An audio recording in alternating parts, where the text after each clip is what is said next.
पिछली कड़ी में हमने चर्चा की थी कि गुजरात के एक हिंदू ने, जो कि कुछ ही समय पहले मुसलमान बना था, अंतिम खिलजी सुल्तान मुबारक खां की हत्या करके नासिरुद्दीन खुसरो शाह के नाम से दिल्ली का सुल्तान बन गया। किंतु तुर्की अमीर उसे निम्न जाति का कहकर नापसंद करते थे। कुछ इतिहासकारों ने नासिरुद्दीन खुसरो शाह को बरवार जाति का बताया है, जो बैस राजपूतों की एक शाखा थी। आजादी के समय गोंड क्षेत्र में बरवार जाति बड़ी संख्या में निवास करती थी, जिन्हें अंग्रेजों ने जुरायम पेशा कौम घोषित कर रखा था। आजादी के बाद इन्हें समाज की मुख्य धारा में लिया गया तथा वर्तमान समय में ये लोग संपूर्ण उत्तरी भारत में निवास करते हैं। किंतु नासिरुद्दीन खुसरो शाह गुजरात का रहने वाला था, न कि गोंड क्षेत्र का। कुछ इतिहासकारों ने नासिरुद्दीन खुसरो शाह को परवारी जाति का बताया है। कुछ लोगों का अनुमान है कि वह रेवारी जाति का था। कुछ इतिहासकारों ने लिखा है कि वह भारवार अथवा गड़रिया नामक नीची जाति का गुजराती हिंदू था। इस प्रकार नासिरुद्दीन खुसरो शाह की जाति के बारे में अलग अलग राय प्रकट की जाती है, किंतु अनुमान होता है कि वह गुजरात में रहने वाली रेवारी जाति का था। यह जाति आज भी बड़ी संख्या में गुजरात में निवास करती है। यह मूलतः चरवाहा जाति है तथा रेवारी शब्द का उद्भव भी चरवाहा से हुआ है। हालांकि मुस्लिम इतिहासकारों ने खुसरो शाह को नीची जाति का बताया है, किंतु भारतीय समाज में परंपरागत रूप से रेवारियों को उच्च एवं सवर्ण जाति का माना जाता है। संभवतः मुस्लिम इतिहासकारों ने नासिरुद्दीन खुसरो शाह को नीचा दिखाने के लिए उसे नीची जाति का हिंदू लिखा है। नासिरुद्दीन खुसरो शाह ने अपने उन साथियों को ऊंचे पद देकर अपनी स्थिति को मजबूत बनाने का प्रयास किया, जिन्होंने नासिरुद्दीन खुसरो शाह को तख्त प्राप्त करने में सहयोग किया था। उसने पुराने अमीरों को उनके पदों पर रहने देकर और उन्हें नई पदवियां देकर प्रसन्न करने का प्रयास किया। नासिरुद्दीन खुसरो शाह को शेख निजामुद्दीन औलिया का नैतिक समर्थन प्राप्त हो गया, परंतु तुर्की अमीर उसे पसंद नहीं करते थे, क्योंकि खुसरो मूलतः हिंदू था तथा कुछ ही समय पहले मुसलमान बना था। इसलिए तुर्की अमीरों को वह सुल्तान के रूप में स्वीकार नहीं था। चूंकि तुर्की अमीरों की दृष्टि में खुसरो शाह हिंदुओं में भी निम्न समझे जाने वाले वर्ग से था, इसलिए स्वयं को उच्च रक्तवंश का समझने वाले तुर्की अमीर उसे सुल्तान स्वीकार करने में अपनी तौहीन समझते थे। तुर्की अमीरों के अनुसार खुसरो शाह हिंदुओं के साथ विशेष सहानुभूति दिखाता था और अपने हिंदू संबंधियों को शासन में उच्च पद देता था। खुसरो ने कुछ तुर्की अमीरों को उनकी उद्दंडता के लिए अपमानित किया, इससे भी वे उसके प्रबल विरोधी हो गए।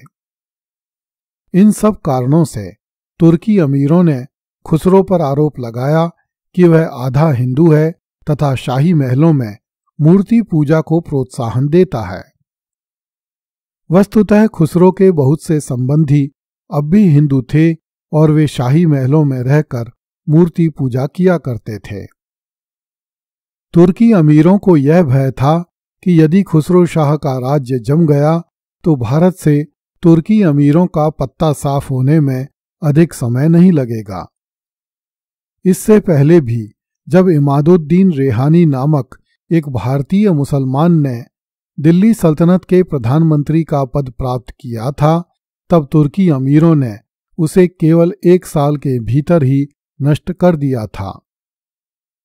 यह दूसरा अवसर था जब किसी भारतीय मुसलमान ने सल्तनत पर अधिकार करने का प्रयास किया था। इसलिए कुछ तुर्की अमीरों एवं मलिकों ने नारा बुलंद किया कि हिंदुस्तान में इस्लाम खतरे में है। जियाउद्दीन बर्नी भी एक तुर्की अमीर था। उसने खुसरो शाह की बड़ी कटु आलोचना एवं निंदा की है और यह दिखाने का प्रयास किया है कि खुसरो शाह मूर्ति पूजक, आधा हिंदू, दुष्ट एवं जनता में अलोकप्रिय था। जियाउद्दीन बर्नी ने लिखा है कि खुसरो शाह बरवार हिंदुओं की सहायता से अलाई तथा कुतुबी तख्त पर बैठ गया। अपने सिंहासनारोहण के 5 ही दिन के भीतर उस तुच्छ तथा पतित ने महल में मूर्ति पूजा प्रारंभ कर दी। उसके राज्य में बरवार अधिक संपन्न हो गए। पश्चाताप की अग्नि तथा अत्याचार की लपट आकाश तक पहुंचने लगी। बरवार तथा उसके साथी हिंदुओं ने अपने अधिकार के नशे में कुरान का कुर्सी के स्थान पर प्रयोग करना प्रारंभ कर दिया। मस्जिद की ताकों में मूर्तियां रख दी गईं और मूर्ति पूजा होने लगी। उसका राज्याभिषेक होने से तथा बरवारों एवं अन्य हिंदुओं के अधिकार संपन्न हो जाने से कुफ्र तथा काफिरी के नियमों को उन्नति प्राप्त होने लगी।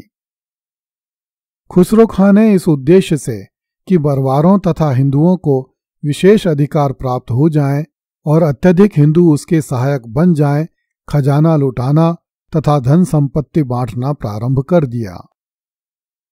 हिंदू समस्त इस्लामी राज्य में उत्पात मचा रहे थे। वे खुशियां मनाते और इस बात पर प्रसन्न होते थे कि दिल्ली में पुनः हिंदुओं का राज्य स्थापित हो गया और इस्लामी राज्य का अंत हो गया। इब्न बतूता ने लिखा है कि खुसरो खां ने गोहत्या का निषेध कर दिया क्योंकि हिंदू धर्म में इसकी मनाही थी। निजामुद्दीन अहमद ने लिखा है कि उसके राज्यों में मस्जिदों का विनाश सामान्य बात हो गया। निसंदेह जियाउद्दीन बर्नी, इब्न बतूता एवं निजामुद्दीन अहमद के कथन अतिशोक्तिपूर्ण एवं द्वेषपूर्ण है, क्योंकि गैर तुर्की अमीरों में खुसरो शाह काफी लोकप्रिय था और वे अमीर चाहते थे कि दिल्ली सल्तनत में तुर्की अमीरों का एकाधिकार समाप्त हो और भारत के मुसलमान ही दिल्ली का तख्त संभालें। यहां तक कि उस काल का प्रमुख सूफी दरवेश निजामुद्दीन औलिया भी खुसरो शाह के शासन को अच्छा समझता था और उसके पक्ष में था। किशोरी सरन लाल ने लिखा है कि यह सत्य है कि कुछ बरवारियों ने महल के भीतर मूर्तियों की पूजा की और कुरान की प्रतियों को फाड़ा।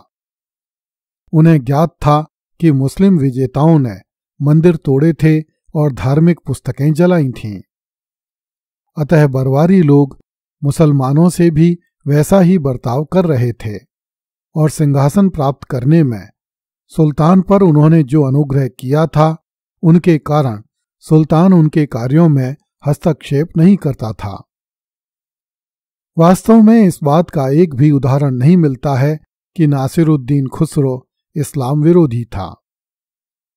फिर भी तुर्की अमीरों ने उसके बारे में जमकर दुष्प्रचार किया कि वह इस्लाम विरोधी है। यह स्थिति लगभग 2 महीने तक रही। तुर्की अमीरों की बेचैनी का लाभ उठाने के लिए दीपालपुर के हाकिम गाजी मलिक ने खुसरो शाह के विरुद्ध मोर्चा खोला। वह स्वयं तुर्की अमीर था और उसने अन्य तुर्की अमीरों को अपने पक्ष में संगठित करने का प्रयास आरंभ कर दिया। अगली कड़ी में देखिए, खुरासान से आया गुमनाम व्यक्ति भारत का सुल्तान बन गया। कृपया इस चैनल को लाइक, सब्सक्राइब एवं शेयर करें। धन्यवाद।